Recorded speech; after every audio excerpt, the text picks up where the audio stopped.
મારા વાલા સ્નેહીજનો સૌને જય શ્રી કૃષ્ણ, જય ગુરુદેવ, જય સિદ્ધનાથ.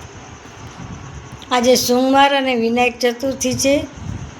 મેષ રાશિ છે. નામના અક્ષર છે અલ અને ઈ. વિનાયક ચતુર્થી એટલે ગણપતિની પૂજા કરવી જોઈએ. આમાંય દરેક પૂજાને પહેલે ગણપતિની પૂજા થાય છે.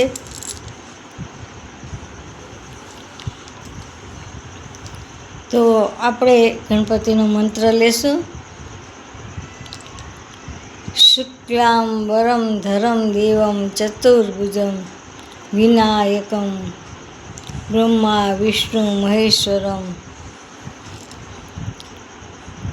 વક્રતુંડ મહાકાય સૂર્યકોટિ સંપ્રભ નિર્વિઘ્ને કુરુ મે દેવ સર્વકાર્યે સુસર્વદા સુમુખ સંવેદન ચ કપિલો ગજકર્ણક લંબોદરસ્ય વિક્ટો વિઘ્નનાશો વિનાયક ધૂમ્રકેતુર્ગણાધ્યક્ષો ભાલચંદ્રો ગજાનન દ્વાદશેતાની નામાની પઠ્ઠિંછણુ યાદપી વિદ્યારંભે વિવાહે ચે પ્રવેશે નિર્ગમે તથા સંગ્રામે સંકટેશ્ચૈવ વિઘ્નસ્તસ્યો ન જાયતે.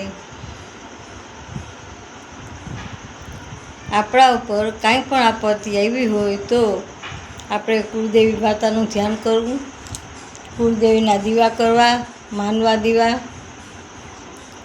અને પછી માતાજીને રવિવારે આઠમ આવે ત્યારે માતાજીને નૈવેદ્ય ધરવું, 5-7 કુંવારકા જમાડવી. આવી રીતે કરવાથી આપણા સંકટનો રસ્તો થઈ જશે, સંકટ દૂર થશે. જય શ્રી કૃષ્ણ, જય ગુરુદેવ, જય સિદ્ધનાથ. મારી ચેનલ લાઈક કરજો, શેર કરજો. હું કર્મકાંડ કરું છું, તેમજ જ્યોતિષ ફ્રી ઓફ કરું છું અને વાસ્તુશાસ્ત્રનું માર્ગદર્શન પણ ફ્રી આપું છું.